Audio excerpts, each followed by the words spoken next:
Ambassador Krell Tava of the Nexari Federation adjusted his ceremonial robes and tried not to grimace as the human stepped up to the podium. The Galactic Peace Summit had been going so well until now. 47 species represented, all the major trade routes discussed, and not a single diplomatic incident until they let the Deathworlder speak. Esteemed delegates, Marcus Kane began, his voice carrying that unsettling confidence that humans always seem to possess. But I stand before you today not as a representative of Earth, but as a voice for unity across the stars. Krell Tava's mandibles clicked involuntarily. Unity? From a species that had spent millennia perfecting the art of killing each other. The audacity was almost human. The massive auditorium stretched before them, its polished floors reflecting the soft bioluminescent glow from the walls. Representatives from every corner of the galaxy filled the tiered seating, their various forms creating a tapestry of scales, fur, chitin, and more exotic materials. The air recyclers worked overtime to accommodate 47 different atmospheric preferences, creating a subtle hum that normally soothed Krell Tava's nerves. Today, however, nothing could calm his growing unease. When I look out at this assembly, Marcus continued, gesturing broadly with those unnaturally long arms, I see not differences to be feared, but diversity to be celebrated. We are stronger together than we could ever be apart. General Thox'mar, seated 2 rows behind Krell Tava, made a sound that could only be described as a snort. If snorts could carry the weight of 1,000 years of military tradition and barely contained xenophobia, that is. Building bridges between worlds, Marcus said, his voice rising with genuine passion, requires us to look beyond our preconceptions and… The plasma bolt took him center mass. The distinctive whine of a military-grade rifle echoed through the suddenly silent auditorium, followed by the meaty thud of superheated energy meeting flesh. Marcus Kane staggered backward, a smoking hole appearing in his chest where his heart should have been. Krell Tava whirled around to see General Thox'mar standing with his ceremonial plasma rifle still smoking, his 6 eyes blazing with righteous fury. The old warrior's crest was fully extended, displaying the battle honors that had made him a legend among the Nexari military. Enough! Thox'mar bellowed, his voice carrying the authority of a being who had commanded fleets across 3-star systems. I will not sit here and listen to this creature lecture us about unity while his species spreads like a plague across civilized space. The auditorium erupted into chaos. 47 different species began making 47 different types of panicked noises. The Valari delegation started their traditional death wail, while the crystalline Zephyrians began emitting harmonic frequencies that made everyone's teeth ache. Security forces materialized from hidden alcoves, their weapons trained on the general, but Krell Tava couldn't take his eyes off the human. Marcus Kane was still standing, with a hole in his chest that should have dropped any civilized being instantly. And then the impossible happened. Marcus Kane coughed once, looked down at the smoking wound in his chest and said, "Well, that was rude." The chaos in the auditorium died as suddenly as it had begun. Every eye, optical sensor, and photoreceptive organ in the building focused on the human who should have been dead 3 seconds ago. As I was saying, Marcus continued, his voice slightly hoarse but still carrying that infuriating confidence. Building bridges between worlds requires us to look beyond our preconceptions and embrace the possibility that we might be wrong about each other. Krell Tava felt his respiratory system forget how to function. The human was still talking, with blood spreading across his formal diplomatic jacket like some macabre badge of office. The plasma bolt had hit him center mass, right where his primitive cardiovascular system should have shut down instantly. Yet there he stood, using his own assassination attempt as a teaching moment. Marcus swayed slightly on his feet, and for a moment Krell Tava thought the laws of physics might finally reassert themselves. The human's hand moved to his chest, fingers coming away sticky with that disturbingly red fluid they called blood. The crimson stain was spreading across his formal diplomatic jacket like spilled wine at a state dinner. "General Thox'mar," Marcus said, his voice carrying just the faintest wheeze, "I believe you've just provided us with the perfect example of what happens when fear overrides reason." The Valari delegation had stopped their death wail, apparently realizing that the supposed corpse was still conducting a seminar. The crystalline Zephyrian's harmonic frequencies shifted to what Kreltava recognized as their confusion chord. Across the auditorium, beings who had witnessed the rise and fall of civilizations sat in stunned silence. No species survived direct plasma hits to vital organs. No species. It was a fundamental law of biology, as immutable as gravity or the speed of light. Plasma rifles were designed to disrupt cellular cohesion at the molecular level. They didn't wound, they obliterated. Yet there stood Marcus Kane, bleeding, yes, but apparently treating a fatal wound like a minor inconvenience. You see, Marcus continued, taking a step forward and leaving a small crimson droplet on the polished floor. The general here represents a very common phenomenon across the galaxy. When faced with something we don't understand, our first instinct is often to eliminate it. Kreltava found himself leaning forward in his seat, his earlier prejudices crumbling like ancient parchment. This wasn't the behavior of a savage Deathworlder. This was something else entirely.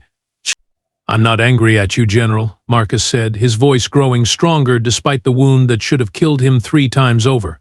"Fear is a natural response. In fact, fear has probably saved your species countless times throughout your evolutionary history. Security forces in their distinctive silver armor were advancing on General Thox'mar from 3 directions, their weapons drawn and targeting systems locked. The old warrior seemed to have shrunk into himself, his ceremonial rifle hanging loose in his grip as he stared at the impossible human. "But here's the thing about fear," Marcus continued, raising his hand to stop the security team in their tracks. "It can also blind us to possibilities." "Stand down." Marcus called to the security forces, his voice carrying the kind of authority that made even trained soldiers pause. "Please, let's use this as a learning opportunity rather than a criminal matter." The lead security officer, a towering Krathan with 4 arms and enough firepower to level a city block, looked confused. "Ambassador Kane, the general attempted to assassinate you. Protocol requires." "Protocol," Marcus interrupted with a slight smile that somehow managed to be both pained and amused, "doesn't account for the fact that I'm still breathing and talking, and frankly getting a bit lightheaded from blood loss. But that's beside the point." He took another step toward General Thox'mar, leaving another crimson mark on the floor. The trail of blood behind him looked like some bizarre breadcrumb path through a diplomatic fairy tale. "General," Marcus said, his voice carrying across the silent auditorium, "you shot me because you believe humans are dangerous, unpredictable, violent. Am I correct?" Thox'mar's 6 eyes were wide with what Kreltava recognized as the particular type of terror that came from having one's fundamental understanding of reality challenged. The old warrior's mandibles clicked nervously as he watched the human approach. You should be dead," Thox'mar whispered, his voice carrying the weight of someone whose world had just been turned upside down. "Should I?" Marcus asked, taking another step. The blood was dripping more steadily now, each drop hitting the floor with a soft patter that seemed unnaturally loud in the silent auditorium. According to whose definition of should? Kreltava found himself holding his breath. Around the auditorium, 47 different species watched in fascination as the human continued his approach. This wasn't conquest, it wasn't revenge, it wasn't even particularly aggressive. It was educational. "You see, General," Marcus said, now close enough that Thox'mar could probably smell the copper scent of human blood, "humans come from what you call a death world. We've spent millions of years learning to survive things that would kill most species instantly." The human's smile never wavered, even as his complexion grew noticeably paler. "Plasma burns? We've survived nuclear radiation. Cellular disruption? We've adapted to diseases that rewrite our genetic code. Physical trauma? Well?" Marcus gestured to the smoking hole in his chest with the casual air of someone pointing out a stain on their shirt. "We've gotten quite good at not dying when we're supposed to." The auditorium remained silent except for the soft drip of blood and the increasingly rapid breathing of General Thox'mar. The old warrior was backing away now, his ceremonial rifle forgotten as he stared at the human who refused to follow the rules of mortality. "The question is," Marcus continued, his voice growing slightly breathless but losing none of its conversational tone, "what are we going to do with this teachable moment?" General Thox'mar's hands shook as he fumbled with his plasma rifle, trying to reload the weapon with the desperate efficiency of someone whose entire worldview had just been shattered. The energy cell clattered to the floor, skittering across the polished surface like a metallic insect fleeing the scene of a crime. "Oh, General," Marcus said with the patient tone of a teacher addressing a struggling student, "I don't think that's going to help either of us." Before Thox'mar could retrieve the fallen energy cell, Marcus reached out with one blood-stained hand and grabbed the ornate ceremonial armor that marked the general's rank. The human's grip was surprisingly gentle, almost casual, as if he were simply guiding a lost tourist rather than restraining someone who had just tried to kill him. "Come on," Marcus said, beginning to walk back toward the podium with Thox'mar in tow. "Let's have a proper conversation about this." The sight that followed would be burned into Krell-Tava's memory for the rest of his considerably long life. The human, bleeding steadily from a wound that should have been instantly fatal, dragged a fully grown Nexari general across the auditorium floor like a parent escorting a misbehaving child to timeout. Thox'mar's claws scraped against the smooth surface, leaving thin scratches in the polished stone as he tried to find purchase. His 6 eyes were wide with terror, confusion, and something that might have been embarrassment. The warrior who had commanded fleets across 3 star systems was being pulled along by a creature he had dismissed as a primitive savage. "This is impossible," Thox'mar wheezed, his voice carrying the particular strain of someone having an existential crisis. "You cannot be functional. The plasma disruption should have, could have, would have," Marcus interrupted cheerfully, pausing to cough up what looked like an alarming amount of blood. "You know what they say about assumptions, General. They make an ass out of you and, well, mostly just you in this case."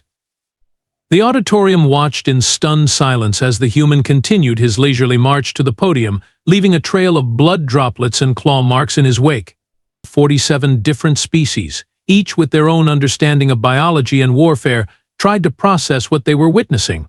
Ambassador Kane called out the Valari representative, her voice carrying the harmonic undertones of deep concern, perhaps medical attention would be. In a moment, Marcus replied, finally reaching the podium and propping the trembling Thox'mar up beside him like a display model. "First, I think the general has something he'd like to share with the class." Thox'mar stood there, his ceremonial armor now dented from being dragged across the floor, his eyes darting between Marcus and the assembled delegates like a cornered animal. The proud warrior who had entered the auditorium with the confidence of military tradition now looked like he wanted nothing more than to fade into the background. "General," Marcus said, his voice carrying the encouraging tone of a teacher trying to coax a shy student to participate, "would you like to share with everyone why you felt shooting was necessary?" The silence that followed was the kind of quiet that made even the building's environmental systems seem loud. Krell-Tava found himself leaning forward, genuinely curious about what the old warrior would say. "You," Thox'mar's voice cracked like adolescent vocal cords, "you're supposed to be dead." "Yes, you mentioned that," Marcus said with infinite patience, then turned to address the audience. "Now, this is interesting. The general shot me because he believed I should be dead. Not because I had done anything wrong, but because his understanding of biology suggested I couldn't survive the encounter." Marcus began loosening his tie with his free hand, the other still maintaining its casual grip on Thox'mar's armor. Blood continued to seep through his shirt, but he seemed to treat it with the same concern most beings might show for a paper cut. "How many of you," Marcus asked the assembled delegates, his voice carrying clearly across the auditorium, "have made similar assumptions about other species based on your own biological limitations?" The question hung in the air like a challenge. Krell-Tava felt his own prejudices stirring uncomfortably. How many times had he dismissed the Krathan as simple brutes because they couldn't appreciate classical music? How often had he assumed the Zephyrians were emotionally cold because they didn't express feelings the way his species did? Here, Marcus continued, wrapping his tie around his chest wound like a field medic who had done this sort of thing before, is often just ignorance wearing a military uniform. Thox'mar made a sound that might have been a whimper if generals were capable of such undignified noises. The human's complete lack of anger or desire for revenge seemed to confuse him more than the survival itself. But here's what I find fascinating, Marcus said, tightening the makeshift bandage with practiced efficiency. The general didn't shoot me because I was threatening him. He shot me because the idea of me existing challenged his worldview. The human turned to face Thox'mar directly, his expression showing nothing but genuine curiosity. Tell me, General, what did you think would happen after you killed me? Did you believe the other delegates would thank you for removing the dangerous human? Thox'mar's mandibles clicked nervously. I thought they would understand. Understand what? Marcus pressed gently, his voice carrying no judgment, only interest. That fear justifies violence? That differences should be eliminated rather than celebrated? The general's 6 eyes began to well up with what Krell-Tava recognized as the Nexari equivalent of tears. The proud warrior was crumbling under the weight of the human's relentless kindness. I was wrong, Thox'mar whispered, his voice barely audible. I was so very wrong. Marcus smiled, and for the first time since being shot, his expression showed genuine warmth rather than patient professionalism. General, that might be the most important thing anyone has said at this entire summit. The human turned back to the audience, blood still dripping from his improvised bandage, but his voice strong and clear. Ladies, gentlemen, and beings of various other classifications, I present to you the future of interspecies relations. Not the elimination of differences, but the courage to admit when we're wrong about each other. Marcus adjusted his makeshift bandage and winced slightly, the first real sign of discomfort he had shown since being shot. Now, I imagine many of you are wondering how exactly I'm still standing here instead of decorating the floor in a most undignified manner. A ripple of what might have been nervous laughter passed through the assembly. The Krathan delegate raised one of his 4 massive arms. Ambassador Kane, our medical databases indicate that plasma disruption to human cardiac tissue should result in immediate termination of all biological functions. Ah, yes, Marcus said, with the air of someone discussing the weather. That's what most species assume. But you see, humans come from what you so charmingly call a death world. We've spent the better part of our evolutionary history learning to survive things that would send most civilized species straight to whatever afterlife they believe in. He gestured to his wound with the casual air of someone pointing out an interesting architectural feature. This isn't even the first time I've been shot this week. Tuesday was a Valari extremist with a sonic disruptor. Thursday was a Zephyrian with some sort of crystalline projectile weapon. Honestly, I'm starting to think there's a betting pool somewhere about who can finally finish the job. The auditorium fell silent except for the soft drip of blood and what sounded suspiciously like General Thox'mar choking on his own saliva. The thing is, Marcus continued, beginning to unwrap his tie to get a better look at his wound, humans don't just survive by accident. We survive because we've learned to adapt. Every war, every plague, every natural disaster has taught us something new about staying alive when the universe really wants us dead. Krell-Tava watched in fascination as the human began what appeared to be field surgery on himself. Marcus pressed around the edges of the wound with the clinical detachment of a medical professional, checking for damage with practiced efficiency. Plasma burns, for instance. Marcus said, his voice growing slightly strained as he worked, are actually quite similar to the radiation injuries we learned to treat during our atomic age.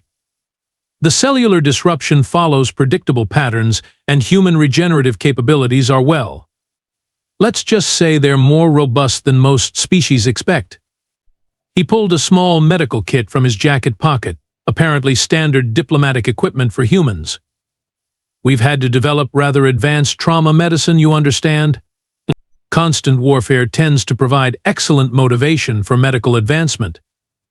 The human's hands moved with surprising steadiness as he applied what looked like a biofoam patch to his chest. The key is understanding that survival isn't about being stronger or faster or more intelligent than your enemies. It's about being more adaptable.